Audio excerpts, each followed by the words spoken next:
Good morning. My name is Moran, and I am one of the alternate assessment coordinators at the Agency of Education, and I'll begin our PowerPoint. Today I have with me Lori Dolezal, who is our Elementary Literacy Assessment Coordinator, Tracy Watterson, who is our Elementary Mathematics Assessment Coordinator, and Laura Baker, who is our Learning Disabilities Consultant. I want to take a minute and thank the Vermont Family Network for hosting us today, and we hope that you enjoy our webinar on the Common Core, what parents need to know.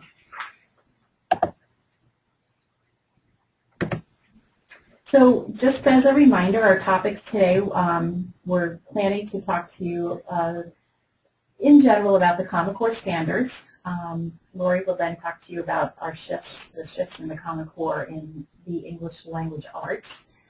Tracy will talk to you about shifts in mathematics, and Laura will talk to you about the impact of the Common Core standards on students with disabilities. And we also hopefully will have some helpful tips for you at the end that you can help your child as it pertains to the Common Core state standards.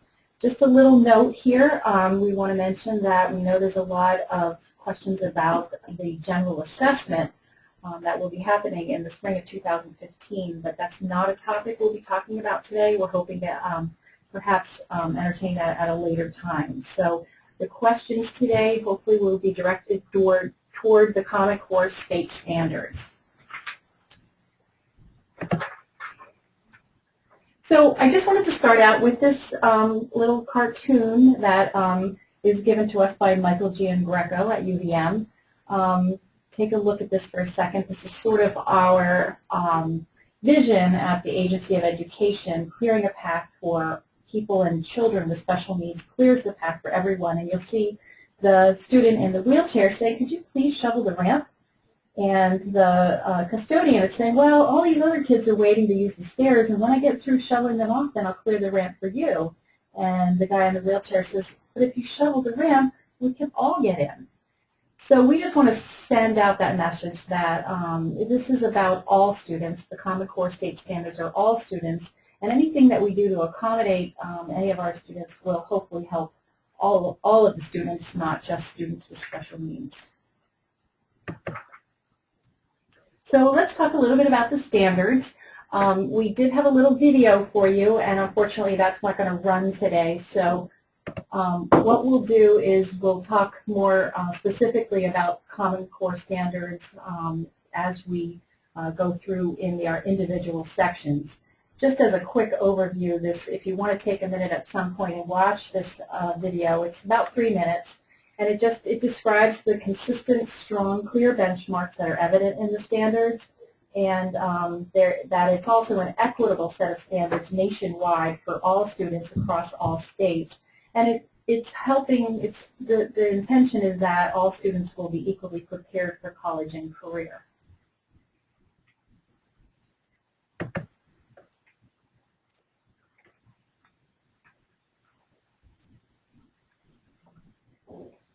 Hi, this is Tracy Watterson. I want to talk to you a little bit about the mathematics practice standards. These mathematical practices are for all students in grades K through 12. So you can imagine that how students demonstrate these standards and how they are assessed may look different at each grade level. Also keep in mind that these practice standards will be reflected in your child's instruction in the classroom. What's exciting about these standards is that they are often applicable in other content areas, and they are skills that the business community is looking for in their future employees.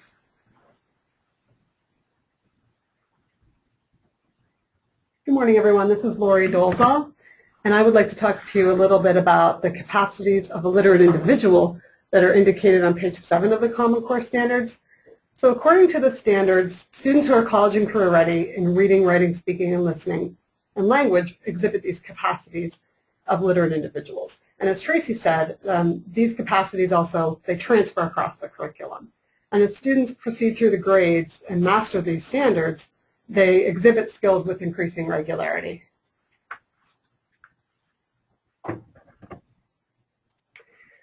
So our new Common Core standards really imply shifts in curriculum instruction and assessment.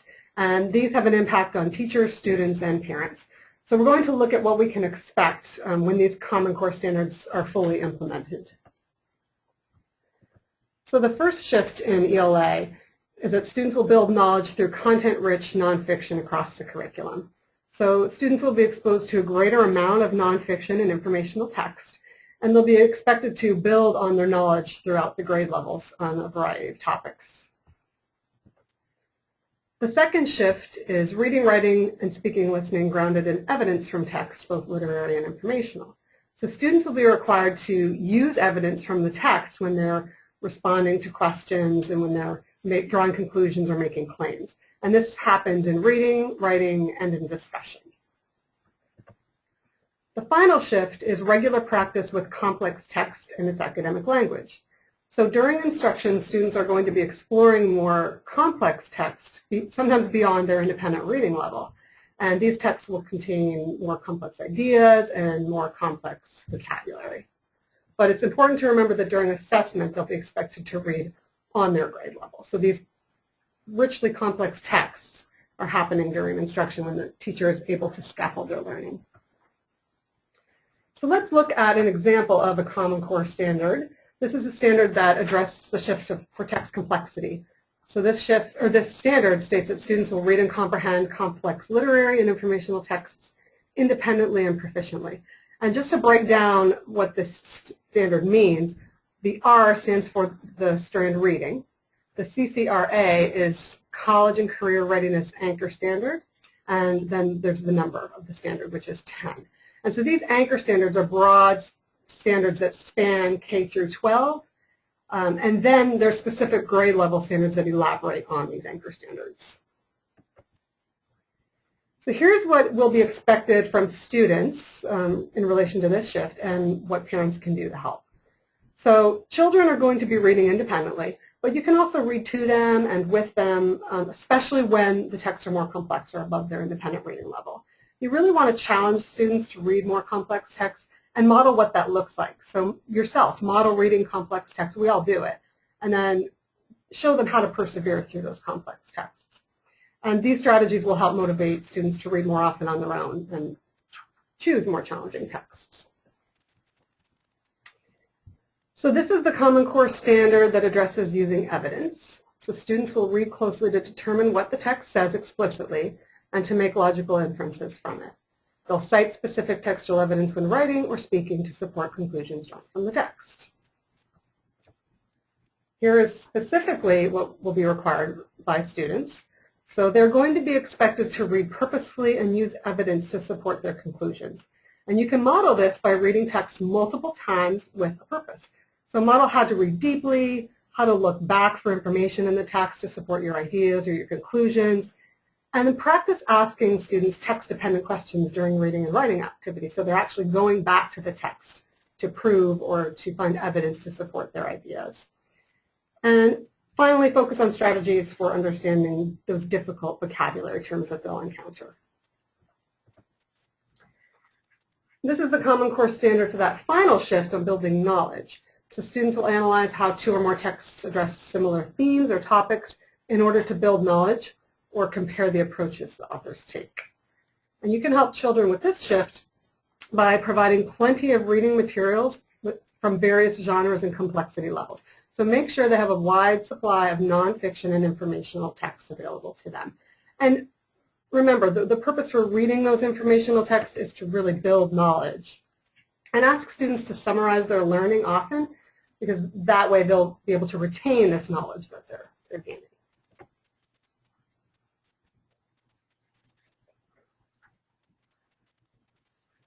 Hi, this is Tracy Watterson again. I wanted to speak with you a few minutes about some shifts that are required in mathematics. The first one is focus. So we are going to now see standards that are more focused so that teachers aren't needing to work with students on such a broad number of math topics at a grade level. You'll see more work with additive reasoning in kindergarten, first grade, and second grade.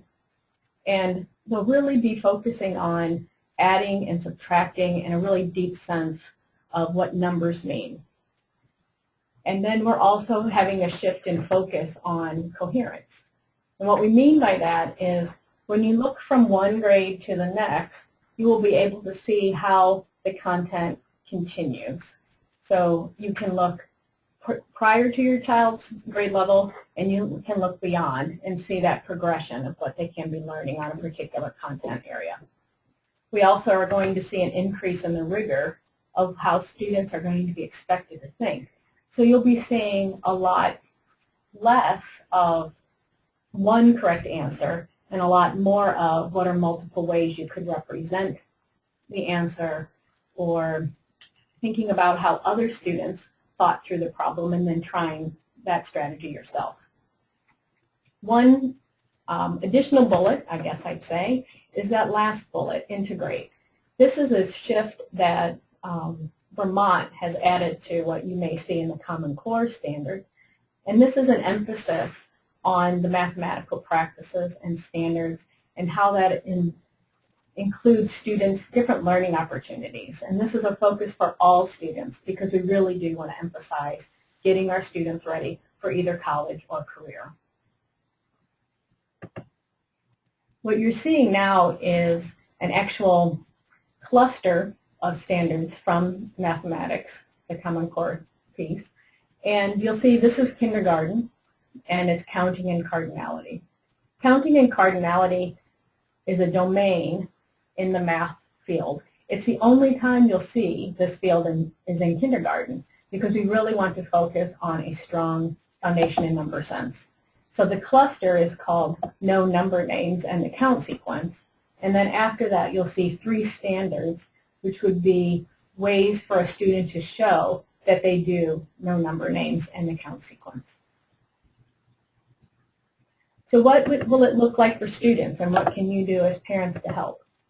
Well, students will be asked to prove what they know.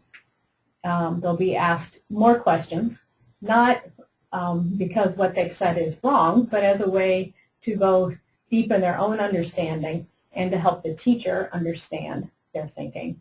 So you can ask questions at home that will really help children. Try to look for questions about, well, why do you think it happened that way? Could it always be solved that way? Things like that, not just a yes-no answer or a number fact answer. And also children will be asked to apply real-world situations and to know which math skills to use for different situations. So how you can help with that is to ask your child at home just to do everyday things with you.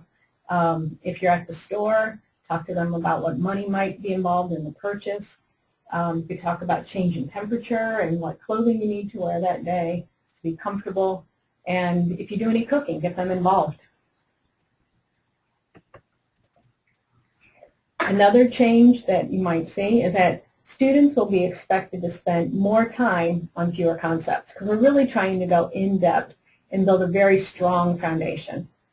And so a way that you could help your child with that is to know what is expected of your child at that grade level. When you look at the standards, remember that they are end-of-the-year standards. And so that will give you a sense of the goal for that year of what your child's trying to achieve. And you want to keep building on that learning year after year.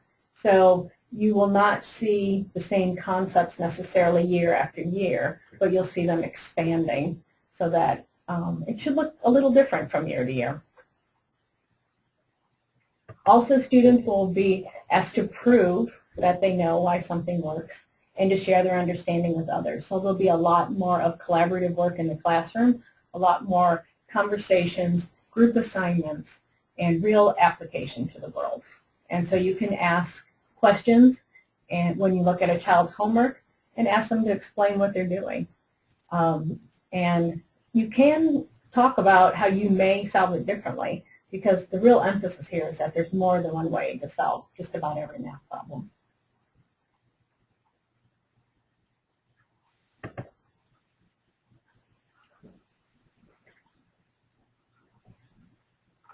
So now I'd like to talk to you about some tips that you can use to help your child succeed in ELA and mathematics. Make sure you talk to your child's teacher, the principal, and other parents to inform you about strategies you can take at home. Visit the Common Core website for more background information and to actually look at the standards, and that link can be found. It's the first link in the end of our presentation in the resource section. It's important to know that schools are very different levels in the implementation process, so ask how the standards are currently being implemented and how you can provide support at your school. Monitor your child's progress frequently and ask to see work samples. Ask about your child's strengths and their challenges, and then how you can help at home to ensure their academic success. Talk to your children about these academic changes and the reasons for them, and set high expectations for your child, providing support to meet the expectations. Engage in rich conversations. So we don't want to reduce the level of vocabulary at home. So hold important conversations at the dinner table or in the car or on walks, and look to the news for topics of debate. Model reading and writing for your children. Provide ample opportunities for reading and writing, including read-alouds, independent reading, and shared reading with a variety of genres. Include a variety of types of writing, so making lists, writing letters, poems, and responses to text. And be sure to place emphasis on finding that evidence from the text when they're responding to questions. And finally, use your local library as a resource for reading material and for technology, and they have wonderful clubs and organizations that you can get involved in as well.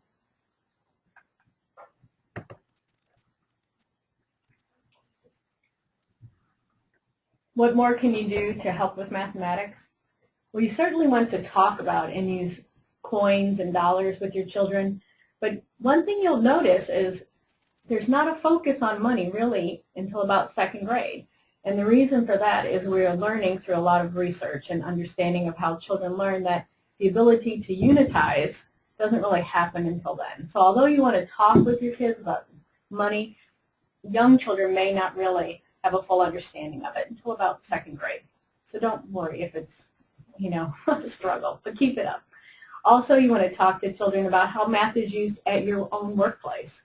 When you think about it, we have math all around us all day long. So just make it something that's fun and interesting to talk about. Another way to get involved would be to play games, solve puzzles, build something, and look for and discuss patterns in your life. Financial literacy is really becoming more and more important for the world, and we want to make sure that our children do have a good sense of not only how to spend money wisely, but how to save it. And so there's a couple sites here that you can refer back to that will give you more information on how to work with children around financial literacy. At home, you can talk with your children about how and when you use mathematics. Think about involving your children in the preparation of food, both in the purchasing of it, but also in the cooking of the meal. You could ask young children to help decide how many napkins you need out on the table so that everybody has one. Or if you're planning a party, and cups come in a pack of 20, how many packs do you need for how many people will be there? So just, make math just fun and interesting. Also be creative with math, playing games, solving puzzles, building something, even art. Children of all ages really enjoy learning math through fun, informal experiences. So just be creative and let the math just happen as you're having fun. And also look for patterns. You'll see lots of patterns in nature, in art, or even patterns in your daily routines. And also there are patterns in the stories you tell. And if your child's really interested in reading, there are more and more becoming some great books that have math as their theme in just very fun, creative ways.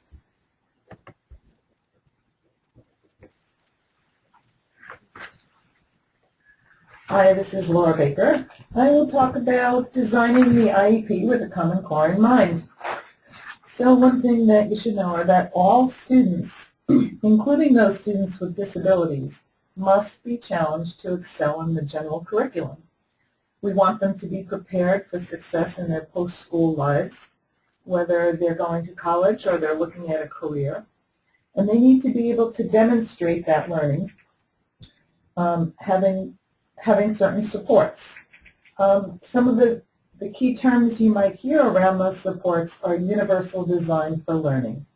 And really what that means is that those are strategies to help students access and participate in learning, as well as ways for them to demonstrate their learning. There need to be appropriate accommodations and possibly assistive technology, if that's what they need, designed in their IEP. I think it'd be helpful for you to understand what's the difference between a standard curriculum and an IEP. So the standards that are created, and we're talking about Common Core state standards in Vermont, are what all students should know and be able to do. The curriculum is also for all students, and it is usually designed by the district, taught by your child's teacher, using creative lessons and instructional techniques that help all children access new learning. Individual education plans, or IEPs, are designed for a specific student with a particular disability that requires specialized instruction and helps them to access the general curriculum in the least restrictive environment. In an IEP, there are several sections which you may be familiar with, but the first section is called the present levels of performance. Under the present levels of performance, there should be a description of how a disability will impact a student's learning, as well as the other considerations like medical or safety needs. A statement should be made about their academic performance compared to a Common Core state standard. In other words, what is the expectation for them for that particular grade level, and how, where is your student performing, your child performing, and how will we get them to understand that new knowledge and reach that standard. On the next slide, we'll look at an example.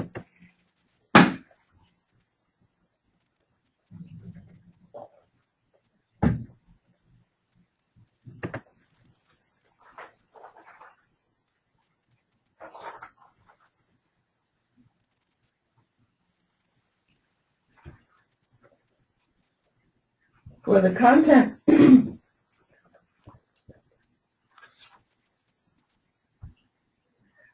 those are the present levels of performance. And as part of the content of an IEP, excuse me a second. The 2363.8 refers to the federal law around what needs to be in the content of an IEP.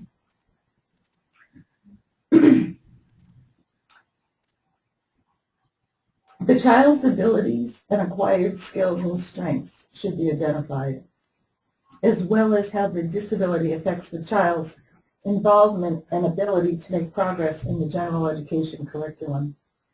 For preschool children, it will identify how the disability affects the child's participation in activities appropriate for the child. Remember, the content of the IEP is based on a comprehensive evaluation.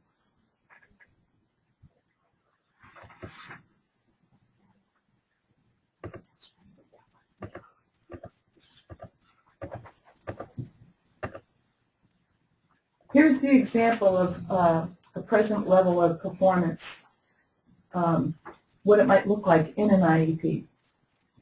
So for reading, we'll assume that Sam's around a third grade level.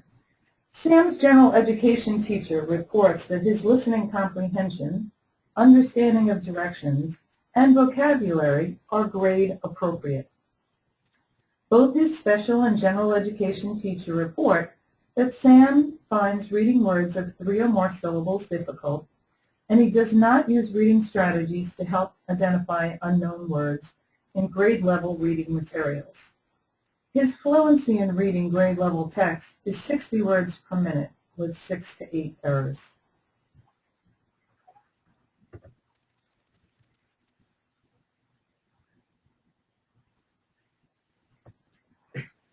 part of what I mentioned earlier was that it's important to have collected data from various sources, whether it be curriculum-based measures, standardized tests, to include in this present level of performance.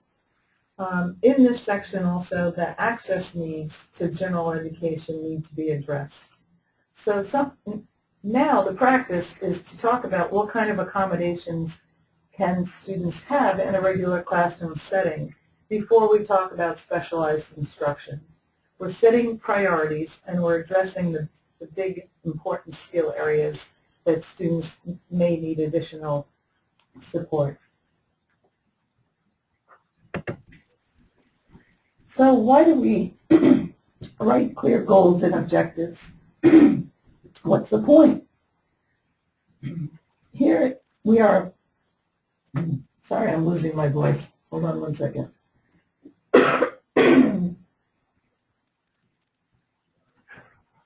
There are basically three reasons for writing clear goals and objectives.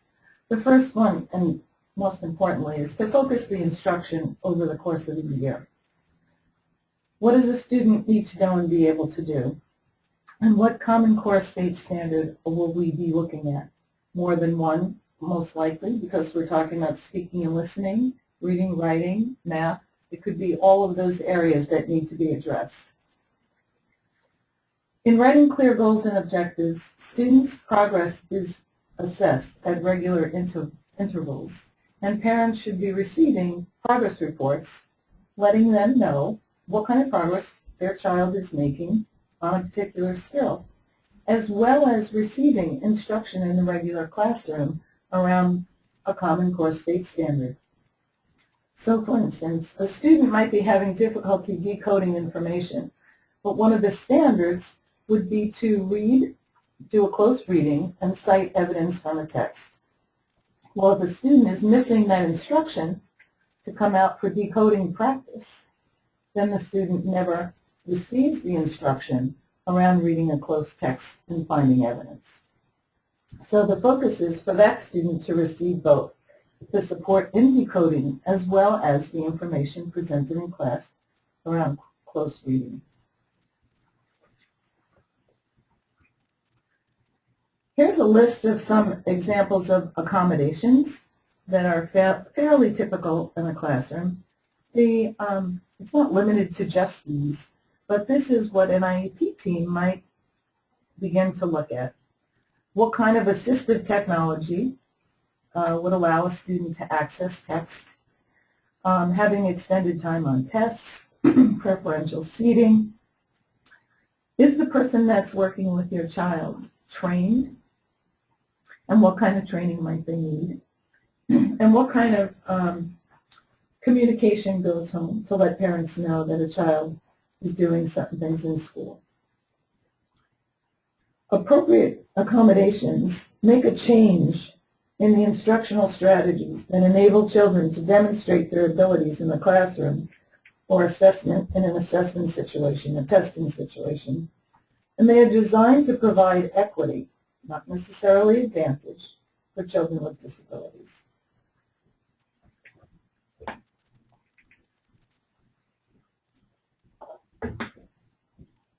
Goals and objectives must be related to the child's present levels of educational performance and based on grade level Common Core state standards.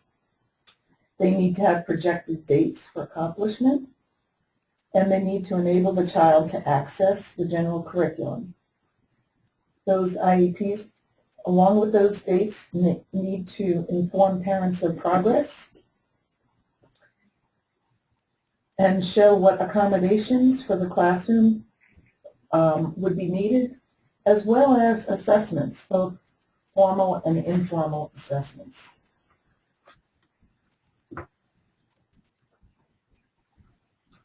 So when writing goals, they must be measurable, reasonable to accomplish, relate to a disability in a basic skill area, and aligned to the Common Core state standards. They must not be too vague, too broad, or too specific. So on the next slide, you'll see an example.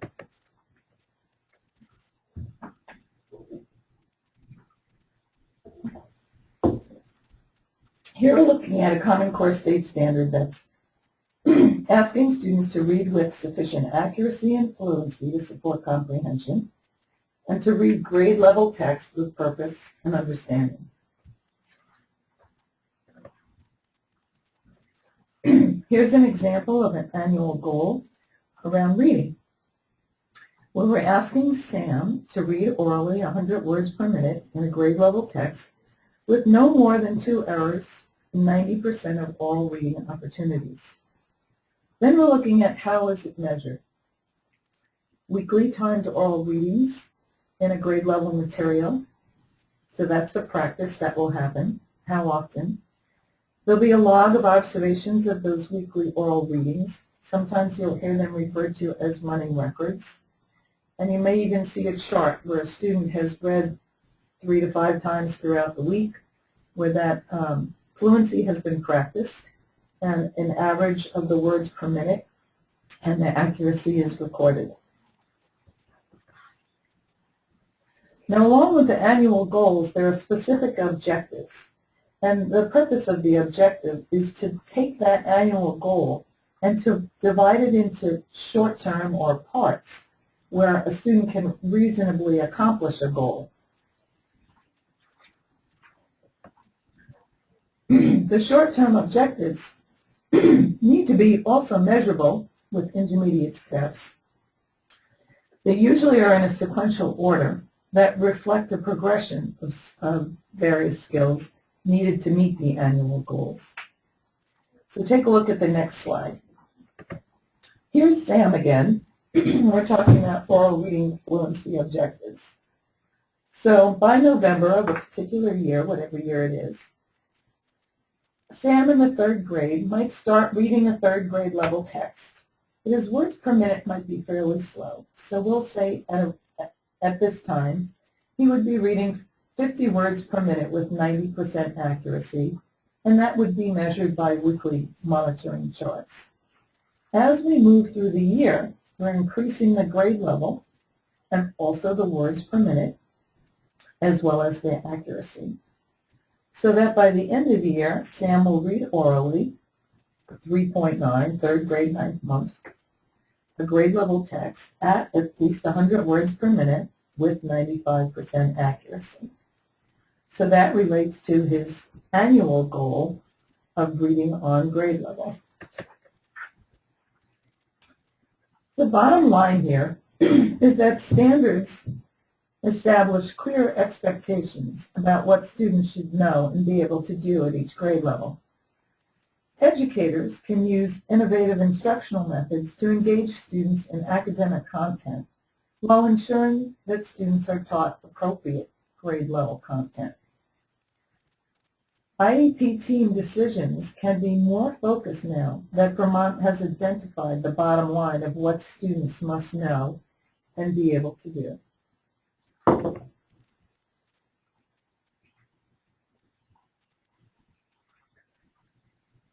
I see that we have a question, and it's math, so this is Tracy, and I'll respond as best I can. It is stating that the Parents Elementary School has adopted a particular curriculum for their 5th and 6th grade school year, and the program appears to meet Common Core standards. So I will just take that bit of the question to start with. Actually, there currently are not any math curriculum out there that are fully aligned to Common Core. Many of them have tried to supplement their current materials, and you might see a nice shiny label on the cover saying that they're Common Core aligned. But if you look at the publisher's criteria that is part of the Common Core state standards document, it's at least as of this past summer, there weren't any curriculum that really fulfilled the requirements of the publisher's criteria. So what I would recommend is that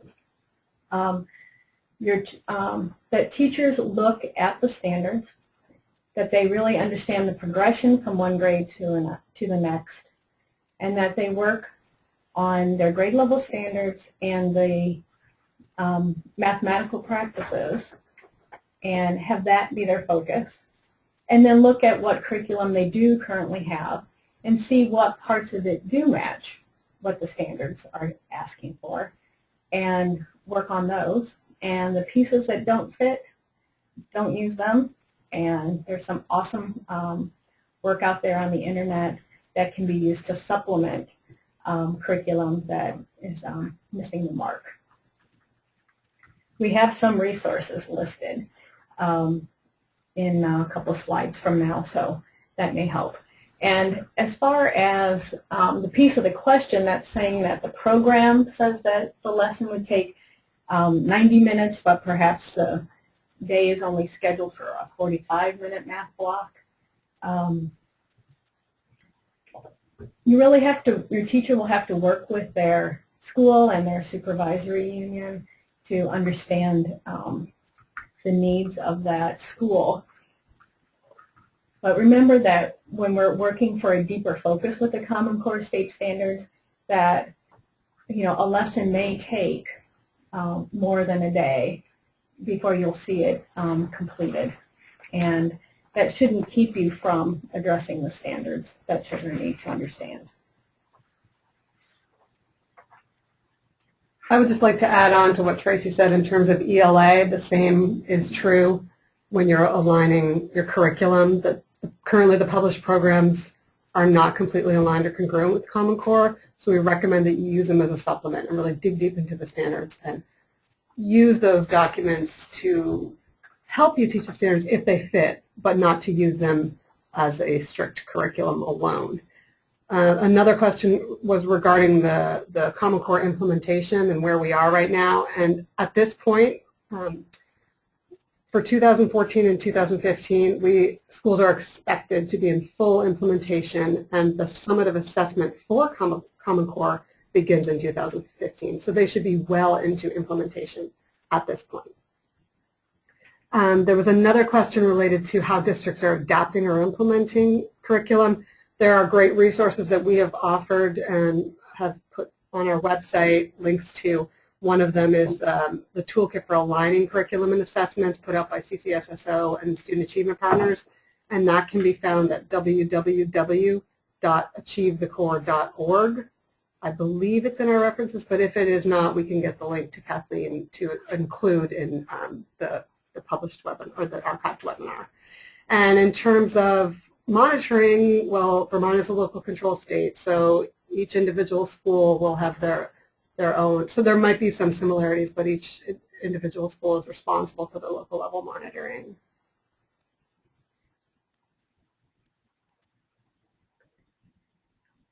I see there's a question about how districts are planning to inform parents of these changes, and could we share some examples?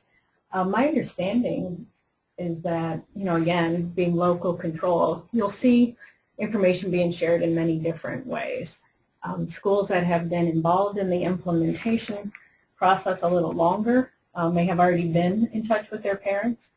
I know I've seen offerings of webinars, I've seen letters home, and I've seen and heard about conversations at like back to school nights and other opportunities when parents are in a school building.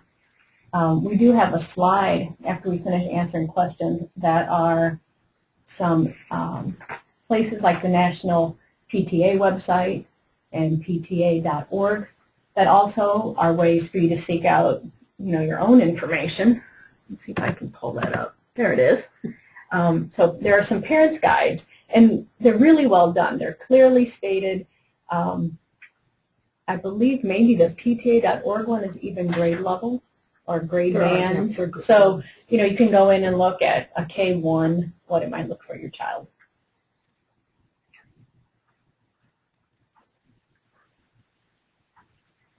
Yes, this presentation will be archived, and the PowerPoint will be available as well. Schools, yes, schools have always been required to use research-based reading programs, so that will definitely continue.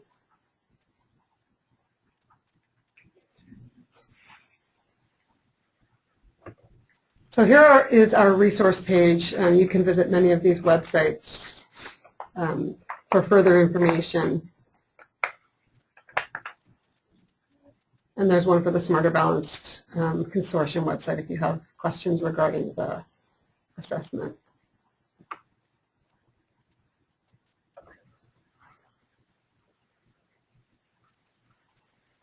There's a question here about our new Americans, students that are new Americans and who are already being, challenged just by learning English as a second language.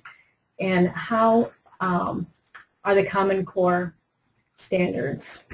How does it affect them? Well, the standards really are for all students.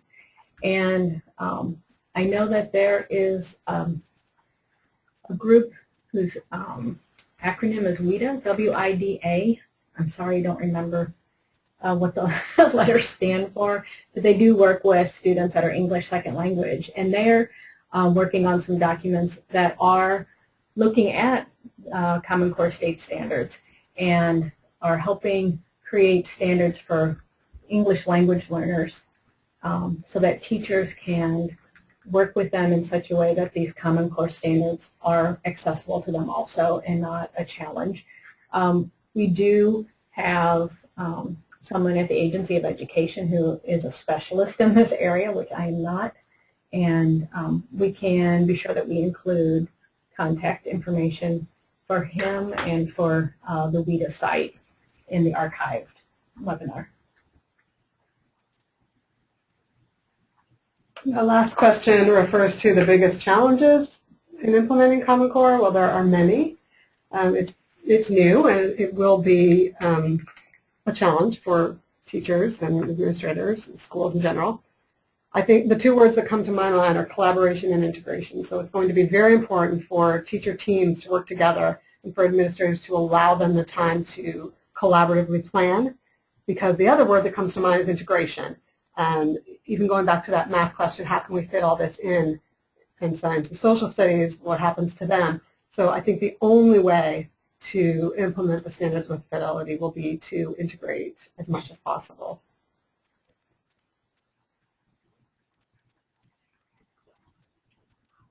I would agree with Lori, and also want to emphasize that administration also needs to, allow time for our teachers that work with the students with special needs to also work with the classroom teachers and plan together, because we're really looking at models that emphasize that all children will get that first level of instruction together, as Laura mentioned, and that the additional support would be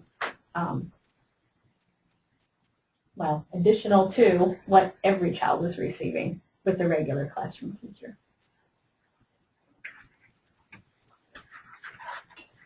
This is Cindy Moran again. I just wanted to end by saying, and I didn't mention this earlier, that while we do have Common Core state standards for all our general ed students, we do have now in the state of Vermont, we have adopted the Dynamic Learning Maps system of instruction, which also holds the Common Core essential elements for students with the most significant cognitive disabilities. So if anybody's interested in those, I can put those on the website as well. Those are standards that are specific to these kids with these specific learning needs at a much modified level, so that our students in that population will be looking at those standards. And they're helpful for all kids as well. They, as I mentioned, they're the most,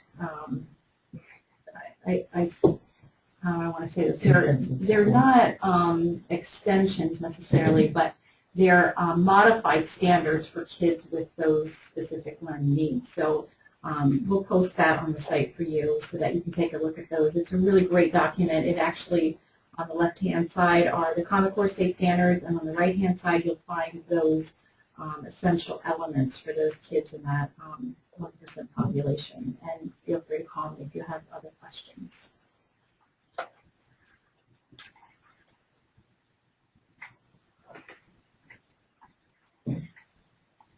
So we'd like to thank you for joining us for today's webinar. This webinar will be archived on Vermont Family Network's website, along with many other previously recorded webinars. Be sure to visit VFN's website at www.vermontfamilynetwork.org for a complete list of upcoming webinars, workshops, and support groups. And have a great day.